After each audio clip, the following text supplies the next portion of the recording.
BPSC TRE 2.0 के 6 to 8 का 9 दिसंबर वाला एग्जाम आज संपन्न हो गया।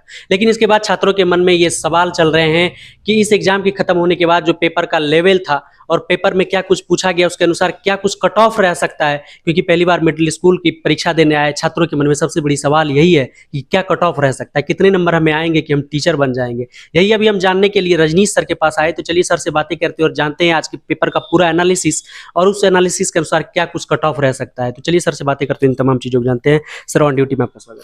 धन्यवाद सर, आपका भी। सर आपने तीनों सब्जेक्ट के पेपर देखे होंगे, सोशल साइंस, साइंस और मैथ के। सर क्या एनालाइज किया आपने, क्या पाया आज के पेपर का लेवल सर कैसा था और क्या कुछ था सर आज के पेपर में? देखिए, पेपर मुझे लगा कि मॉडरेट है, मतलब इजी तो नहीं कह सकते पेपर को। साइंस का पेपर मैंने देखा, साइंस पेपर स्पेशली मैंने देखा, साइंस का पेपर थोड़ा टफ था। मैथ का पेपर, साइंस दोनों का पेपर टफ था।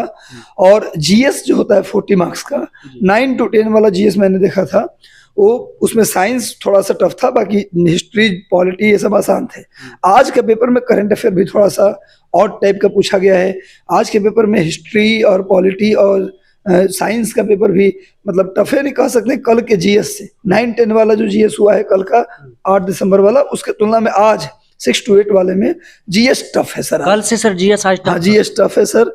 और आपको जो उनका जो सब्जेक्ट का पेपर है, साइंस, मैथ, ये भी टफ है। मतलब कि 9-10 का जो लेवल था उसके लेवल का बराबर 6 to 8 में पूछा गया है। तो मुझे लगता है कि साइंस और मैथ दोनों टफ है। एसएसटी की बात करेंगे तो एसएसटी में आप उसको इजी नहीं कह सकते, मॉडरेट है। पूरा क्वेश्चन मॉडरेट और कुछ टफ क्वेश्चंस भी हैं। मतलब एनालिसिस टाइप का क्वेश्चन पूछा गया है कि जैसे मान लीजिए पूछा कि इनमें से संघ सूची के विषय के बारे में क्या सही है, और उसकी सारी डिफिनेशन 3 ऑप्शन में दे दिए। तो लड़का तो एक ऑप्शन देख के मार देगा ए बी सी में से कोई एक, लेकिन उसका आंसर होगा इनमें से कोई नहीं।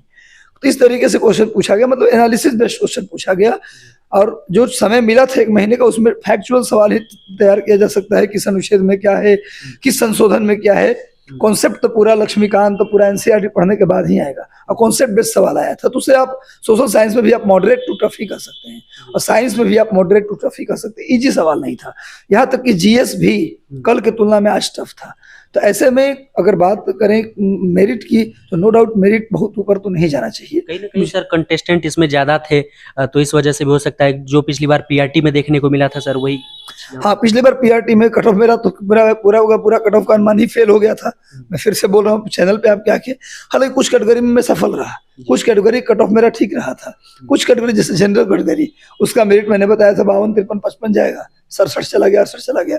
तो कहीं ना कहीं देखिए, कट ऑफ हम लोग जो बताते हैं, बच्चा दुखी हो जाता है कि सर आप बताते हैं कट ऑफ। इस बार हम विचार थोड़ा करना चाहते हैं कि सर आप बताते हैं, हम लोग आशा कर लेते हैं, फिर आपका कट ऑफ से ज्यादा चला जाता है। कम जाए तो कोई दुख नहीं होगा, लेकिन आपसे ज्यादा चला जाता है तो थोड़ा सा आशा टूट जाता है। देखिए विद्यार्थी जी, हमारे पास 1000-1500 जो लड़के आते हैं, जो अभी तक मेरे पास करीब 50 लोगों का फोन आया है परीक्षा खत्म होने के बाद। रात तक 100-150 बच्चों का आ जाएगा, कल तक 1000 बच्चों का आ जाएगा। तो उसके आधार पर बच्चे के द्वारा फोन किया जाता है, सर कट ऑफ का वीडियो बना दीजिए। तो एक अनुमानित मुझे लगता है कि इतने लोगों ने इतना स्कोर किया है, तो हो सकता है इसके बीच में मेरिट रहे। तो उस आधार पे हम लोग संभावित कट ऑफ बताते हैं। आयोग का कट ऑफ ही एग्जैक्ट कट ऑफ होता है, हम लोग संभावित कट ऑफ बताते हैं ताकि आप अस्वस्थ हो जाए और डॉक्यूमेंट पर अपना लग जाए, ताकि वेरिफिकेशन में फिर मान लीजिए बाउंड्री पे हैं तो डॉक्यूमेंट भी अरेंज नहीं करते आप कि यार पता नहीं मेरा होगा ही नहीं, तो मैं क्या रिजल्ट आएगा तब डॉक्यूमेंट अरेंज करेंगे। हम लोग कट ऑफ बता देते हैं 10,000 लोगों का एनालिसिस लेकर के। तो उससे क्या होता है कि बच्चे निश्चिंत हो जाते हैं, यार मैं इस दायरे में हूँ, अब मैं अपना डॉक्यूमेंट अरेंज कर लेता हूँ, डीवी में दिक्कत ना होगा। तो सबसे बड़ी बात की जो परीक्षा हो गई, वो जो कंप्लीट जो आपने भर के रंग के आ गए, अब उसमें तो बदलाव कर नहीं सकते आप, वो तो वही रह जाएगा। इसलिए प्लीज चिंता ना करें। जो पेपर आया है आज का, निश्चित रूप से जितने ज्यादा तो लोग फॉर्म भरे जरूर हैं, लेकिन वो पिछले बार का जो आया था टीआरई 1 में प्राइमरी का पीआरटी का जो क्वेश्चन था, उसके लेवल के बराबर का ही लेवल का क्वेश्चन आया है। और पिछले बार चूंकि सीट भी ज्यादा था, भीड़ भी ज्यादा थी, इस बार सीट कम भी है और भीड़ लगभग ज्यादा है। तो ऐसे मुझे लगता है कट ऑफ 65 के आसपास होना चाहिए, ऐसा मैं बता रहा हूँ, 65 के आसपास। मैं चाहूंगा कि सर सभी सब्जेक्ट के लिए आप बताएं। हाँ, मतलब साइंस का सब्जेक्ट मैंने बताया, और सभी विषय में पेपर टफ ही थे। तो मुझे लगता है कि साइंस और मैथ, इसका कट ऑफ 60 से 65 के बीच में रहना चाहिए। अब 70 भी चला जाए, देखिए भीड़ है। पिछली बार तो देखिए कि हम 55 बता रहे थे, चला गया 67। इस बार मैं बताना चाह रहा हूँ कि 65 60 से 65 के बीच में कट ऑफ, 65 के इर्द गिर्द। हाँ 65 प्लस माइनस 3 या प्लस 65 प्लस 3 या फिर 65 माइनस 3, जी। हमको लग रहा है ये कट ऑफ रहेगा साइंस में। 65-70 के बीच में जो है सेफ हाँ हाँ सेफ रहेगा।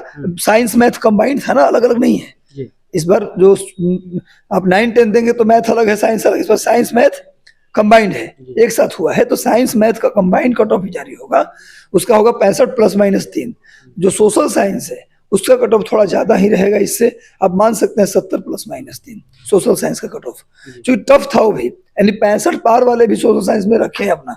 और एक पेपर भाषा का हुआ है, भाषा का पेपर मैंने अभी पूरा देखा नहीं है अच्छे से, लेकिन कोई बात नहीं, भाषा का पेपर 9-10 में भी आसान आया था। इस बार एक बार फीडबैक मैं ले लूंगा तभी बता पाऊंगा भाषा में क्या है, लेकिन मेन ज्यादा भीड़ कहाँ है, सोशल साइंस और गणित मैथ में। गणित मैथ का 65 प्लस माइनस 3 और एसएसटी का 70 प्लस माइनस 3, क्योंकि एसएसटी सभी लोग पढ़ते हैं, सबको पता होता है पॉलिटी, सबको पता होता है हिस्ट्री।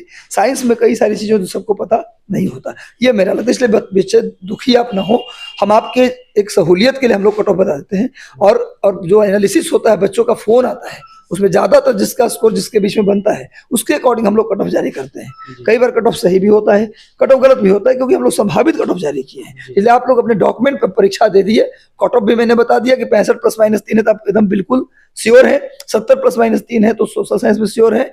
आप अपने डॉक्यूमेंट्स यानी ईडब्ल्यूएस सर्टिफिकेट, क्रीमिलियर सर्टिफिकेट, जितने भी डॉक्यूमेंट है आपके वो सब बनवा लीजिए अभी से, क्योंकि डीवी का डेट देता है तो फिर उसके बाद फिर कोई इशारा नहीं रह जाएगा। नाम में गलती, जो भी गलती है आप सुधरवाने के लिए एप्लीकेशन दे दीजिए।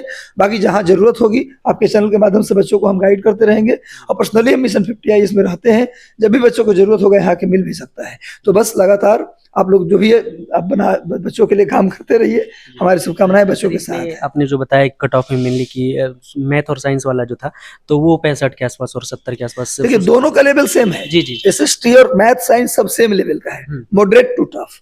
लेकिन क्या है कि सोशल साइंस बहुत लोग पढ़ते हैं और कई लोगों के रिवीजन में रहता है, साइंस में कई सारे टर्मिनोलॉजी रहता है जो लोगों के रिवीजन में नहीं रहता, इसलिए 65 से हम 65 प्लस माइनस 3 बताए हैं और 70 प्लस माइनस 3 उसको बताए हैं। इसी के इर्द गिर्द जनरल का मेरिट होगा, उसके बाद आप हर कैटेगरी में 3 से 4 नंबर कम करते चले जाइए, वो हो जाएगा। गर्ल्स जनरल का बता देता हूँ 60 के आसपास रहेगा, और उसमें भी गर्ल्स में भी 3-3 नंबर 4-4 नंबर आप माइनस कर दीजिए। हाँ, और एसटी का कट ऑफ जनरल के आसपास होगा, हाँ ईडब्ल्यूएस के आसपास। और मैं बता दूं कि इस बार 1% उनका बढ़ा है आरक्षण का लेवल, तो हो सकता है उनका मेरिट थोड़ा और कम है अब। पिछली बार 1% रिजर्वेशन था बिहार में, इस बार 2% कर दिया। नया जो रिजर्वेशन पॉलिसी सरकार की आई है 75% वाला, उसमें एसटी का 2% कर दिया, तो निश्चित रूप से कट ऑफ पर भी असर इसका पड़ेगा। क्योंकि रनिंग वैकेंसी में भी ये आरक्षण का मुद्दा ला, सरकार ने कह दिया कि जो हमने बिल पारित किया 75% का, ये जो रनिंग वैकेंसी है उसमें भी लागू होगा, तो इसमें भी लागू होगा, तो निश्चित रूप से उनका भी कमेगा, एसटी कैटेगरी का भी। जी बिल्कुल, तो सर यही सिनारियो रहना है। हाँ बिल्कुल, मुझे लगता है इसके आसपास रहना चाहिए, ये मैं संभावना व्यक्त कर रहा हूँ।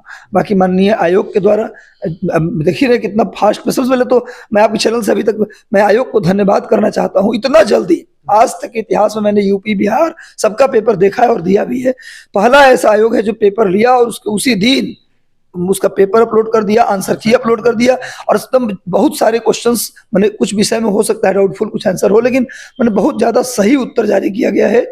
और इसलिए मैं आयोग के अध्यक्ष को धन्यवाद देना चाहता हूं। जिस तरीके से आंसर की जारी हुआ है ब्रजेश जी, मुझे लगता है कि 15 जनवरी इन्होंने दिया है रिजल्ट का डेट, मुझे लगता है 10 से पहले रिजल्ट दे देंगे, मैक्सिमम 15 दिया है। 10 जनवरी से पहले रिजल्ट आ जाएगा, मकर संक्रांति से पहले, और देखिएगा डीवी हो जाएगा जनवरी लास्ट तक, और फरवरी में ज्वाइनिंग हो जाएगी। इसलिए बिल्कुल अपना डॉक्यूमेंट पे अब लग जाइए आप लोग। जितने विद्यार्थी मुझे देख रहे हैं इनका स्कोर इसके आसपास है। आपका पेपर आसान नहीं था, मुझे जो देखा, मुझे जो लगा, इतने दिन पढ़ाने का जो अनुभव है, पेपर टफ था, किसी कहने से नहीं, मुझे खुद भी टफ लगा। इसलिए आप लोग निश्चिंत रहें, अगर आपका स्कोर 65 के आसपास है तो आपका होगा। डॉक्यूमेंट पे लग जाइए कल से, कोई डाउट हो तो ब्रजेश जी के माध्यम से, कमेंट के माध्यम से बता दीजिएगा, नहीं डायरेक्ट आप मिशन 50 में हमारे पास आइएगा, हम दिन भर यहीं रहते हैं, हर तरह का डाउट आपका दूर किया जाएगा, आपके साथ हम लोग बने रहेंगे, और आप तो हैं ही। चलिए, बहुत धन्यवाद sir. Thank you so much. आपको भी लगातार ऐसे ही बच्चों का रियल टाइम डाउट लाते हैं। सबसे बड़ी बात, सबसे पहले बच्चों के लिए कोई काम करता तो आप करते हैं, आपका ऑन ड्यूटी चैनल करता है। बहुत धन्यवाद, थैंक यू सो मच।